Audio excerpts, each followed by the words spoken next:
Yes. Yes. Hi, everybody on Facebook.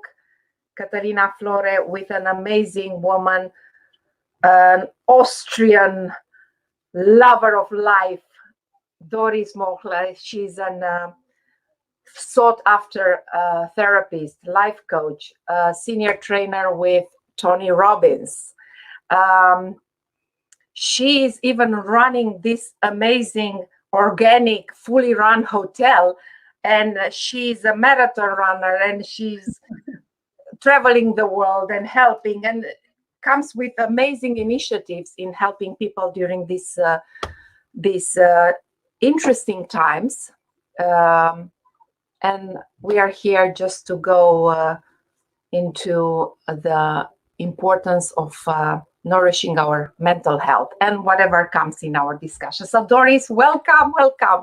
Thank you, Catalina, for having me. I have to say, this is the first time I'm doing a Facebook Live with somebody else. So it's interesting, and kudos that you put that together, and that you have a burning desire to help others. Yes. And so do I. So this is what we have. One of the many things we have in common. We really want to help our fellow men and women to thrive, even in difficult times. Yes. So here's the thing. Busy people outside the house, they are now inside the house, working from home. Yes. Many of us are not tech guys, geniuses. So they learn it's a new way of being. So it brings a lot of uncertainty. Many of them become busier than before. Many become less busier than before because the dynamic changes. Now they are home and they have their kids, if they have children. The kids are at home, stuck in a room doing online schooling or whatever they do. So there is a lot of uncertainty. In my case, I have my children and I have my mother. And well, actually, I have to say that I'm blessed and I'm very happy that my mother cannot go to her country. So we're going to enjoy her more. But of course, this brings more uncertainty. Her brother, my uncle, is really in a very bad shape. And I was very emotional this morning because I had a talk with him, and probably he's going to pass. Well, so... And you can't go there, right? Yeah. Now, I personally have the tools and to deal with it. But, I'm not the only one. People are dying. Things are changing. So mental health, here you go. Mental health. So I think it's nothing that we don't know. So everything is super simple. I love, me, I love things that are simple. I love routines. I love rituals. I believe life is easy and pretty simple. One of the things to really stay grounded and stay not too overwhelmed is follow a routine. So the first thing I did when we in Austria, we are locked down since 2 weeks. Yes. So we're almost in the 2 weeks mark, and things have changed throughout this 2 weeks. And the first thing I realized was that my fellow therapist colleagues are facing a challenge, because in Austria, the law is you're only allowed to practice therapy in person. And now the therapist offices are not closed yet. So we are still allowed to work, but many people don't. They don't want to work. They don't want to put their clients at risk and themselves. Yes. So what I did was I talked to several of my colleagues, and they go, there's no way you're going to do that. And instead of having one-on-one conversations, which is going to follow in the next week or this weekend, I gave them a list of things they can do. So I created a document, a 7-page document, which is the first stage, to go through everything they need to know in order to be a successful online therapist. Because as you said, Catalina, the technology is new. Yes. But and they have a belief. You and I, we are lucky enough to have been in this environment in the Robbins environment for such a long time. we adopt very easily to change. Yes. So, I believe I thrive in winter. Many of us do. If this is winter, if this is a season in our life, in our economy that's winter, we find ways to thrive. Yeah. And one of the reasons why I'm doing what I'm doing is I want to help other people. I want to help my fellow therapy colleagues in Austria to be able to help our clients and our patients, because the truth is they are in massive uncertainty. Yes. They have a belief, oh, what if my, like you said, my uncle is dying? What if my mom is dying? I can't be. There you go. Yes. So what I found my calling is I really want to support my colleagues to have this ripple effect to help their clients, to help their patients. So two things. One, wonderful initiatives helping your peers get the message and help them. And I invite you, number two, to go into the shoes of the people. Many people maybe don't dare in this period to go, to think, oh my God, it's, I cannot go face to face, so I'm gonna eat my own misery by myself. So what would you advise from your perspective for people to do actually? So let's have a chat about this. The most important thing is, and I just before I go into, what's important for the people to do, and I'm sure you tackled some of these things already, because you're going live since quite a time, because it's very common sense things. But one of the things I want to say to my colleagues and your audience that has coaches and mentors as well is stay in touch with your clients. That's the most important thing right now. I send my clients almost every day a little reminder, a little something. It's like, I'm here, I'm thinking of you. You're not alone in this. Reach out if you need me. This is the foundation. They need to be helped. We need to be helped. We need a community we can rely on. Yes, and it's the connection human need, right? We need connection. Yes. With others. So the most important thing that I'm also in my therapy, I continue doing therapy. I don't see my clients in the office at the moment, because I wait until the Austrian government loosens the restrictions. But I go for walks with them, and I have them on the phone, or I have them on video chat. Correct. Mindset. Yes.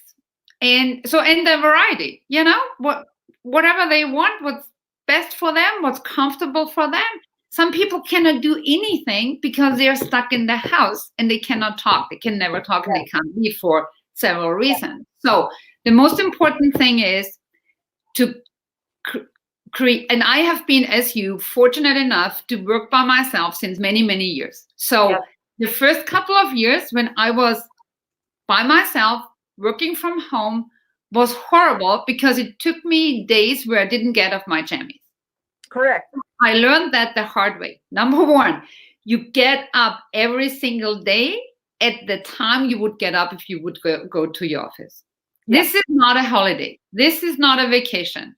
We are not having a very long vacation. This is, our time is changing.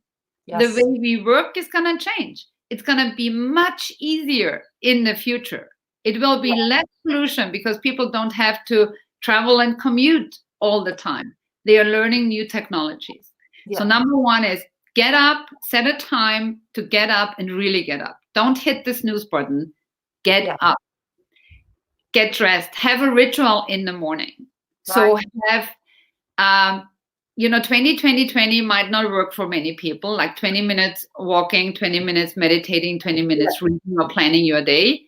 It's probably not possible for some people that never had rituals in the morning.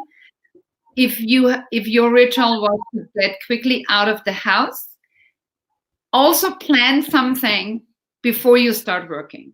So you get up, you get dressed, whatever ritual you do, you get in the shower, get dressed, have your breakfast, and then plan your day. And this is important because it brings structure. It brings something you have control over, it brings more certainty. And it makes the transition smoother, right? Because you cannot control Corona directly, right? No. We do our bits and pieces, but we can control what activities we have and how we show up in life, right? And how we feel. You might even have, a challenge for yourself. So I didn't make it, but I will make it next week, because this week I'm one of those people. Life has been super busy for me the last 2 weeks. Yes. Because I'm creating. There's so much to do. Yes. And on top, I'm with my parents, because they are 84 and they don't have any other caregivers. So, there's this element that many people you have with your mom and your family. Yeah. But one of the things is, why don't you have a challenge? Why don't you say, hey, in the next 30 days, I am going to run every day for 30 minutes and see how I can beat myself.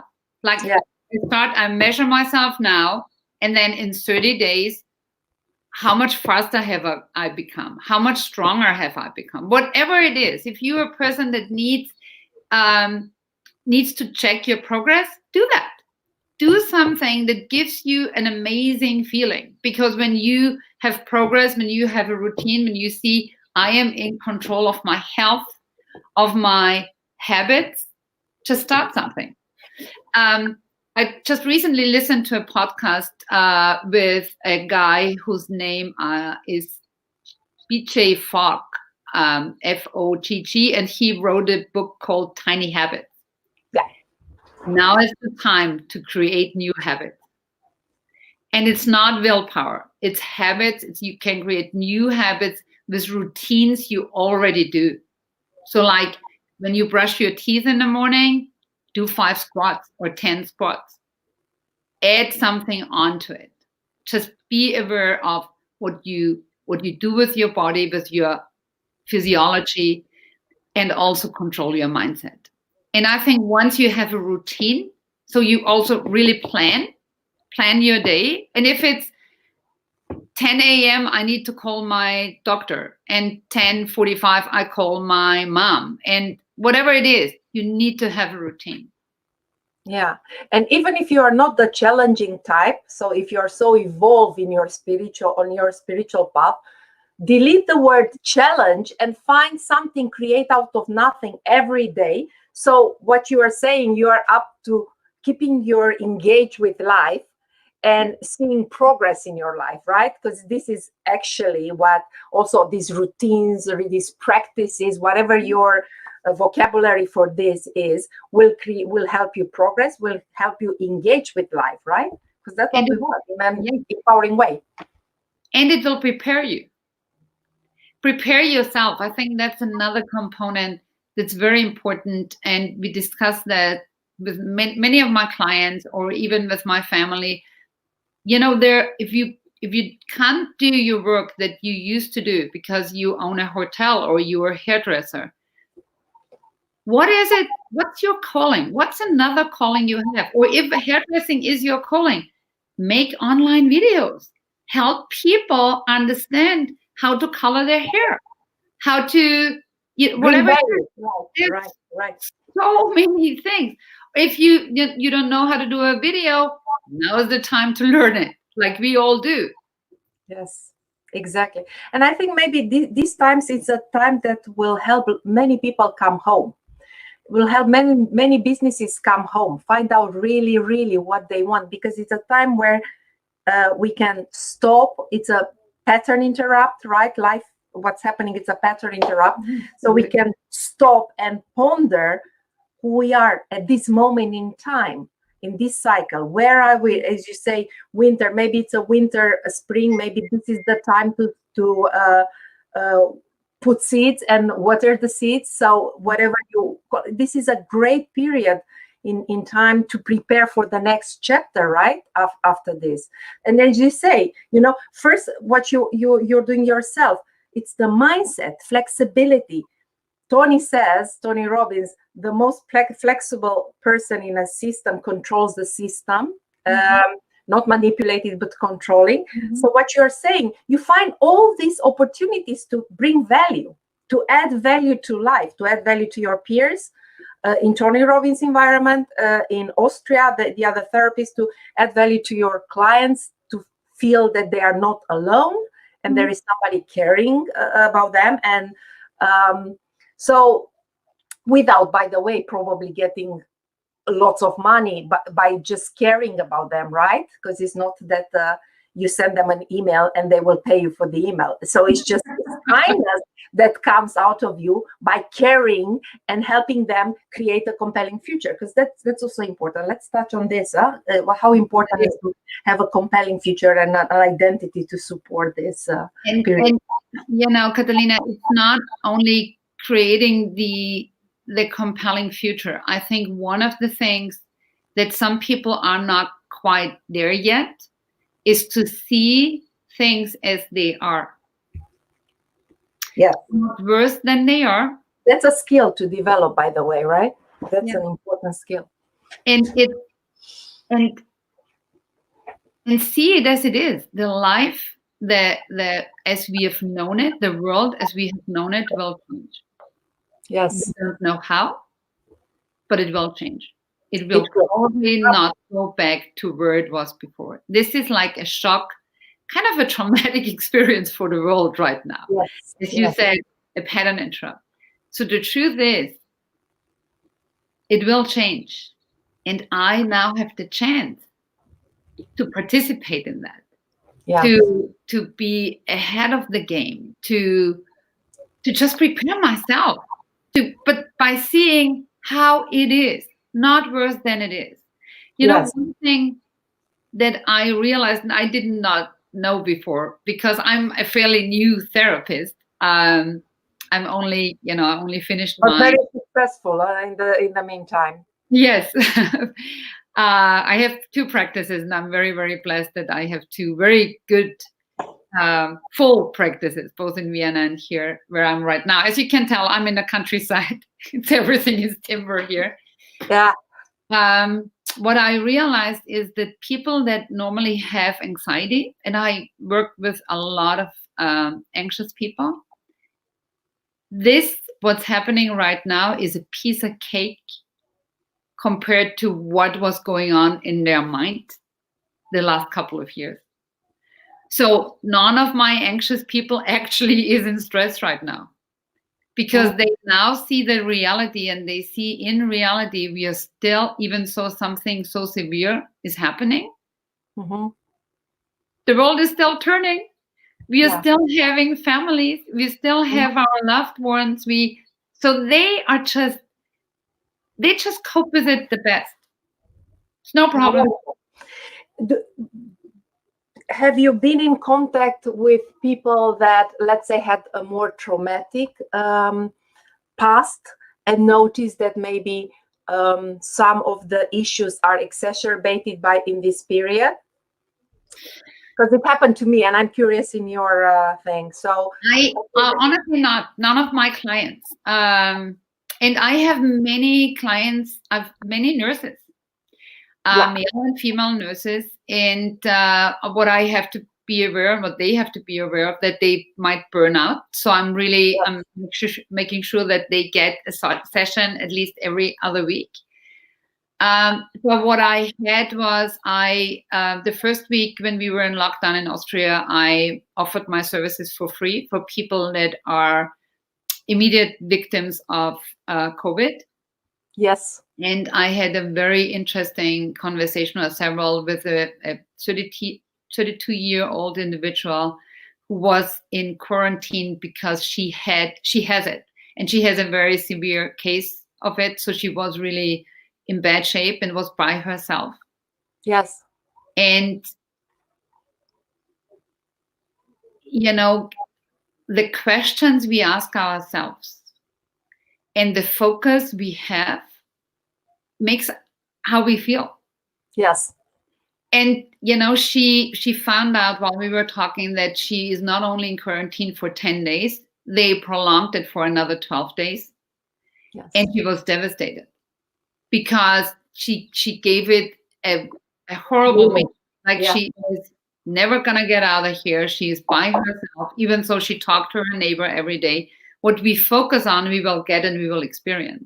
Yeah, and I've been talking in my interviews and one-on-one with people about the power of reframing, right? Because we can reframe the context and we can reframe the content, right, of an experience. How do you help people with that?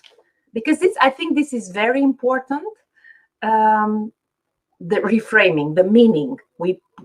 Tony says that nothing has a meaning except the meaning that we give it. So we might just choose a meaning that is, but it's not that easy, right? It's not that easy. It is really not that easy because it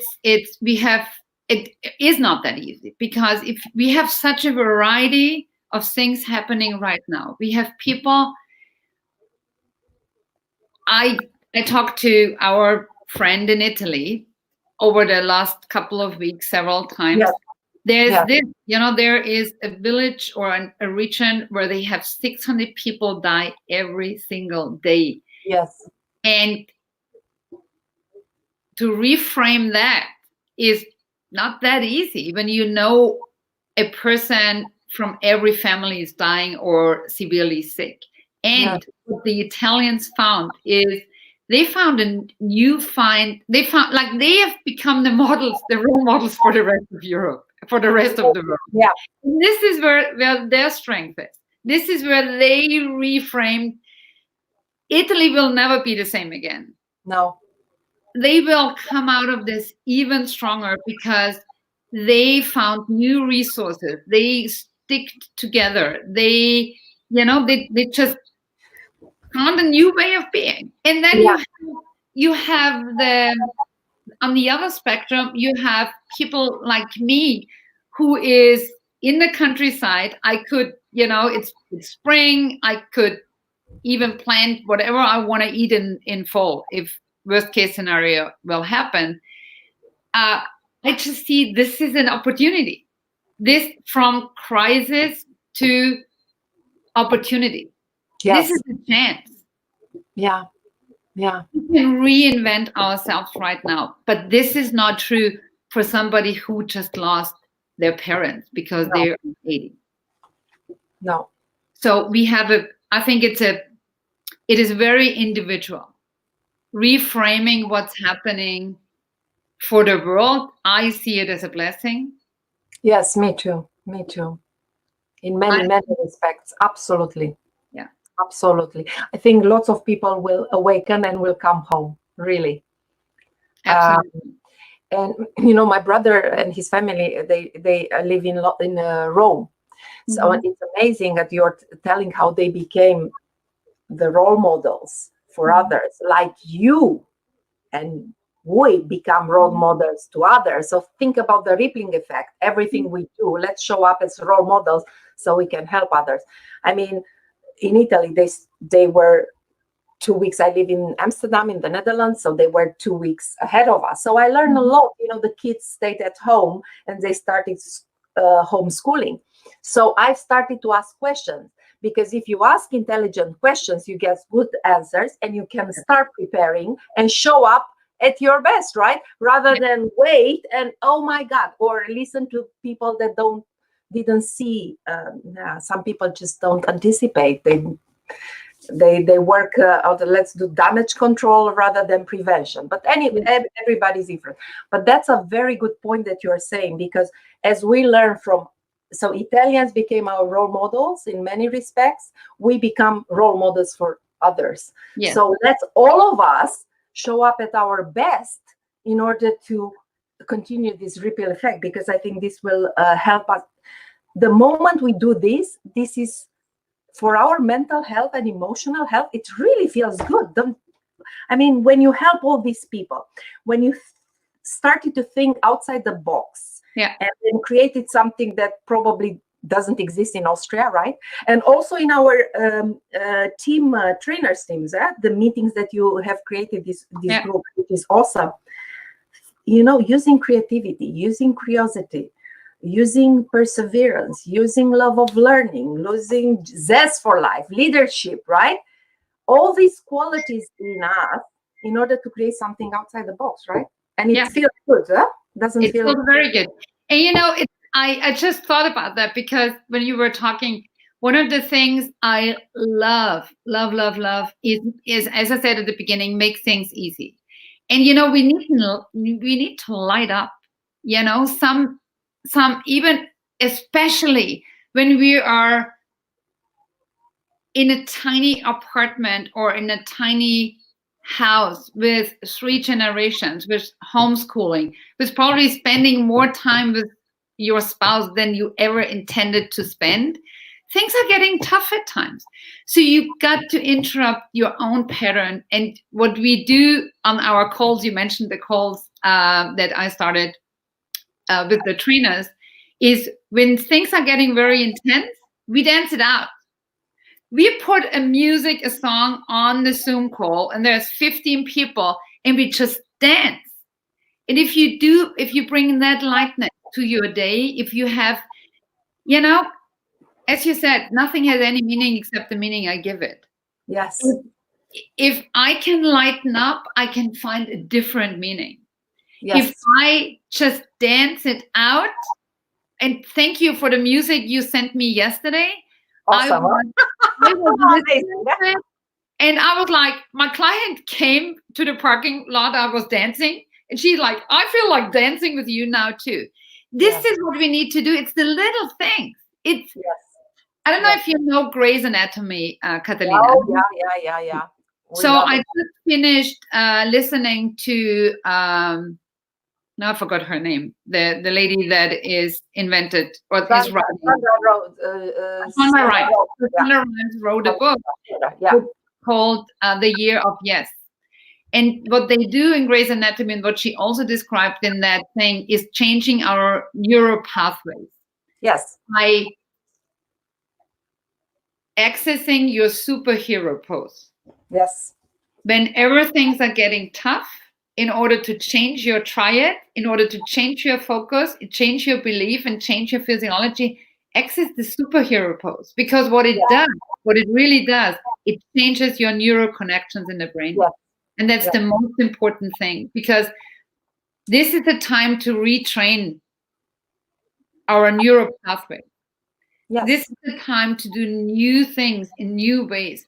So get up in the morning, like our friend I just watched on Facebook.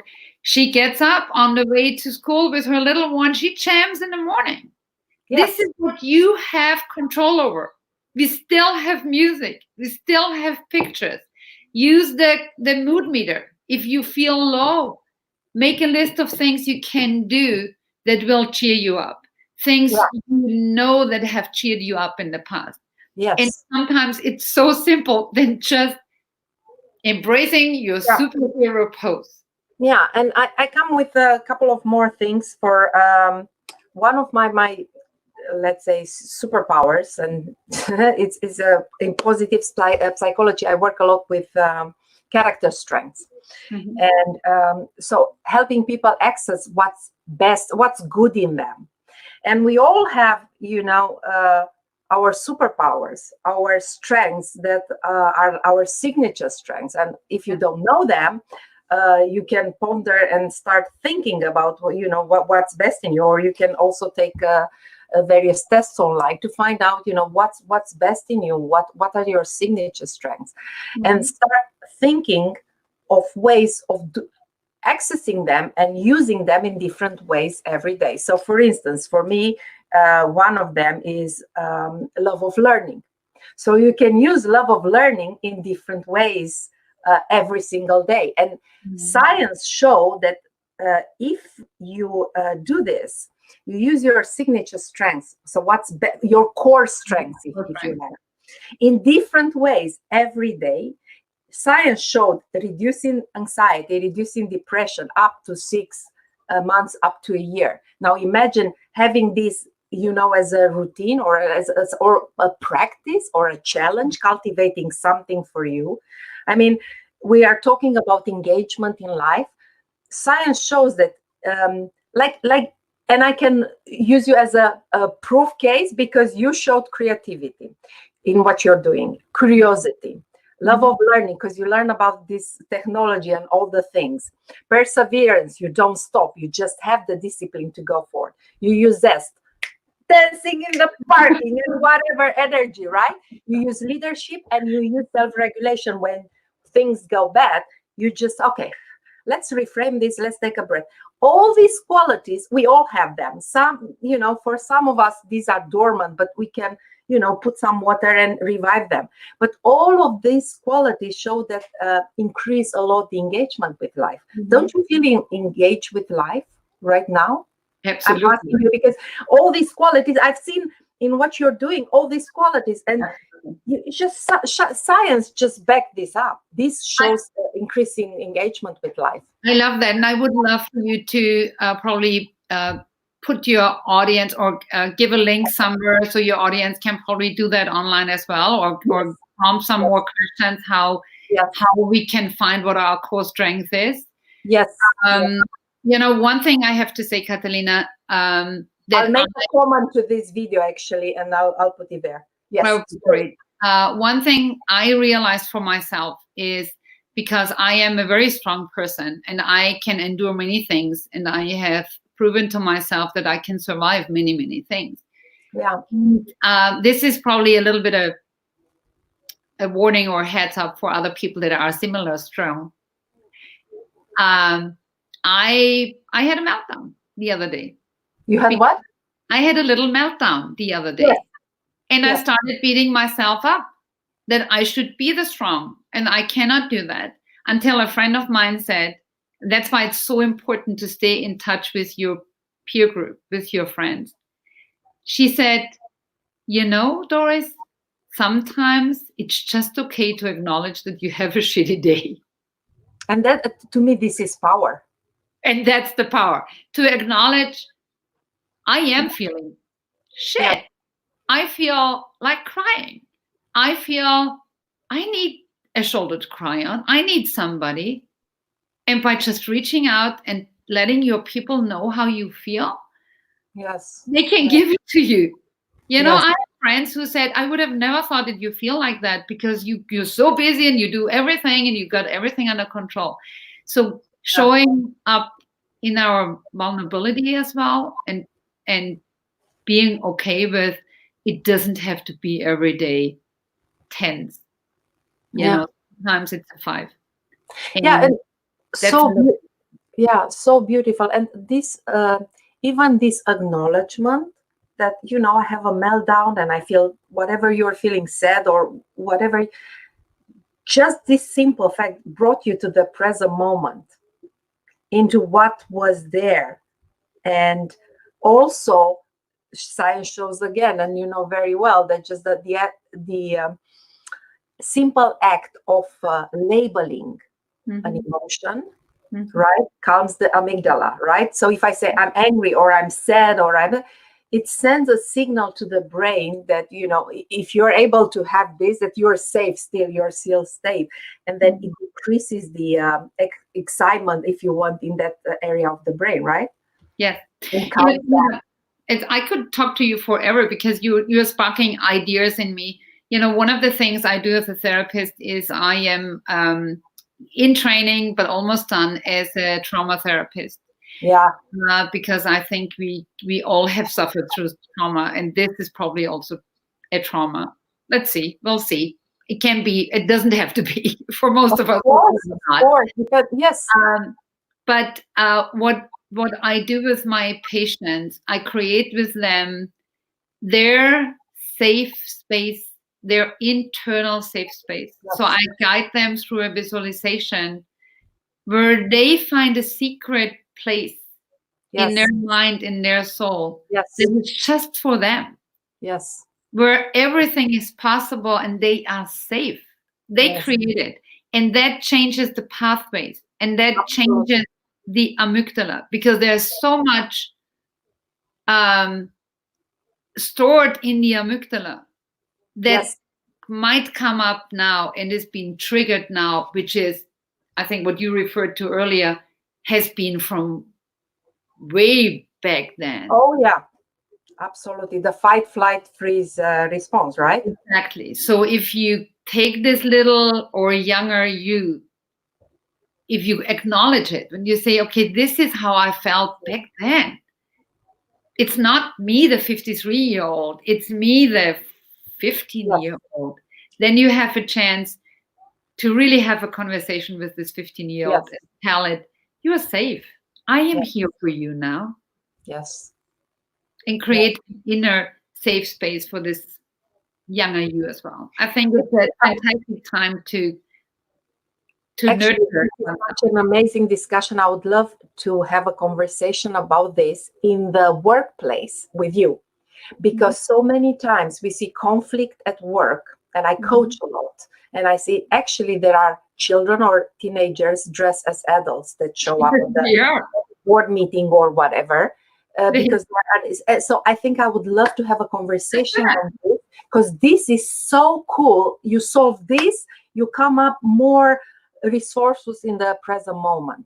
Yeah. And so that's what I would love if you'd like to take on my invitation to have this. And the second one, this safe place, I think that it's an amazing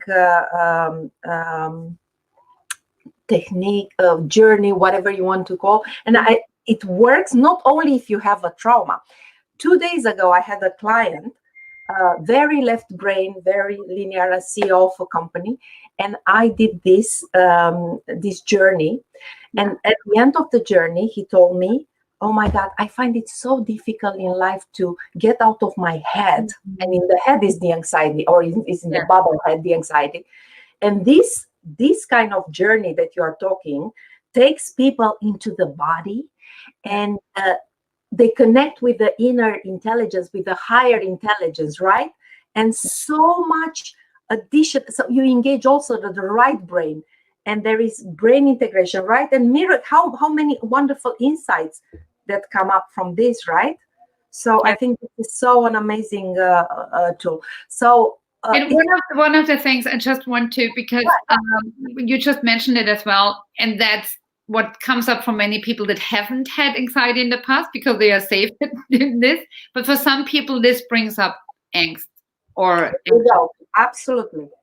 So one very simple question, and it's always best when somebody else asks you that question. So you know, asking yourself the question sometimes doesn't get you the outcome. But I keep asking the question, because anxiety is always in the mind. And you said that. And it's always what if, it's always future. It's never reality. It's always only up here. So when you ask yourself, so what's the worst case scenario? What do you think will really happen? Then they can speak out and finish their thought. Because when you have the anxiety spiral thought, you never finish the thought. People never finish, oh, my fear actually is I might live on the street. Okay. And then what's going to happen when you live on the street? So to really be aware, what is the fear? People don't know it. Yes. And it's the fear for the fear, you know, many times, because it's like, they don't finish the thought because they have the fear of the fear. So you give them space to just be safe and then finish and realize, wonderful. Hello, Gita. Gita is sending hello to us. And then I have somebody from Romania. O să traducem în viitor. Mulțumesc că sunteți aici. So this is so interesting, and I hope very useful for many. It was very useful for me, and it's always a pleasure to connect with you. And I hope you will continue to come with me and help people, you know, elevate their lives and you know, get insights that can help them release what they don't need anymore, and then embrace what's good in them and create a compelling future. And because all this helps also the immune system, right? Helps us. Fear shows, if we feel fear, our immune system it weakens for fear hours. And stress. And fear and stress. And the opposite is also true. So reframing and doing all the activities, staying in touch, having a peer group that, you know, help elevate yourself, have your friends around you, reframe and start planting the seeds, right, for the future. As you're saying, bring value to life. if you don't have a job, think about, what juices you, and then do something to create value to life, because you will feel better. Yes. Right? And yeah, do something that brings you towards that. Yeah. Learn something that you Yeah. might be useful in the future. If you're laid off right now, because many of our companies are on hold now, so some of them laid their employees off, and some just have short work. They have to work 10% in the next 3 months. This is the time to learn new skills. This is it. Oh, and then, as you say that the story, your time is so like, can I ask one more question? Because you just gave me one more. So you have many women that are very busy, very successful in their life, go, and do it. And now they have to work from home. And there is a lot of anxiety, and maybe they are not the types, to deal maybe the best way with the anxiety before. And now they go to sweet treats, then they start eating, because eating gives a sense, right, of safetyness and comfort. And what do you do with these ladies that want to be very, to take care of themselves, but now they eat themselves emotionally, they gain weight, and then there is the spiral, like, shame, guilt, and whatever. Just one quick thing. It's a tough one. That's a really tough one. What I ask is, because it's a fine line between, I think it's about conscious decisions. It's like bringing back the consciousness of what do you do and why do you do it? Why do I want the chocolate? Because a chocolate here and there doesn't harm. It really helps your serotonin level. And it's the all or nothing, right? Yes. It's like, okay, so if I had too much to eat, whatever it is, how did I feel the next day? Because that might be even worse, because I'm beating myself up. Yeah. So having a treat consciously, and saying, I deserve that, I love that, and I will not have the guilt and shame spiral. This is what I do. I think it's the conscious decision. It's not the I'm hanging on the couch, or I'm stressed because now I have all the kids and I have my job and I'm an achiever. Yeah. It always comes back to the same thing. Be kind to yourself. And this is something to cultivate. Every time you feel and you know that you do something kind for yourself, reward yourself, because the brain will want to do more of it, right? Yeah. Even, we love to do this. In our group, and it works beautifully. You say, good, you give yourself a hug. Well done, I rock, whatever it is for you. But start giving, what's the name? You have a good behavior and you reward yourself for anything that you notice that you do kind for yourself, right? And you're so great. This is so true. The book I mentioned earlier from BJ Fogg, In Tiny Habits, one thing he says, and we know that in our environment, we do our move. When we want to feel better, when we want to change our state, we make our move. It's a pattern interrupt. It's everything. And he says we all have that move. He doesn't call it a move. He calls it, forgot what he calls it, shine posture. And yes. He says, just imagine your favorite sports team is playing in the Super Bowl or in the soccer world championship. And it's already very close, the last 5 seconds, and they are behind. And then they score. What's the movement you make? For me, it's like, What's the movement you make? Because this is something you already, that's your celebration movement. Yes. So every time you do something that you could be proud, like flossing one tooth.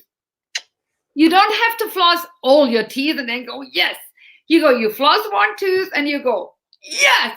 And more often you catch yourself doing something great, it gives your nervous system or your brain is waiting. It's like, oh, something great is about to happen. Yeah.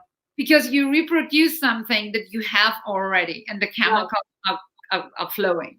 And don't wait till you write the biggest desert, paper, or the most intellectual thing, or climb whatever mountain. Small things, because the brain doesn't know the difference. The brain just, yes, exactly. Floss worn too. Hi. Yes. Yes. So we do this. Thanks a lot. It's always a pleasure. And I love, one of the things that I love about you, it's your zest for life, which shows up even in you speak with your whole body. And I love this because I speak with my whole body, right? And this is how we create the ripple effect, people. Thank you so much. And I already have an open invitation for you to go and explore more also on the work floor, which comes now via online. But let's continue the conversation. Thank you. Yeah. And wish you a wonderful weekend, and take care of your family, take care of yourself, stay healthy, because we need you, we love you, and all the best. Thank you. Thank you for the invitation. Thank you. Bye. Bye.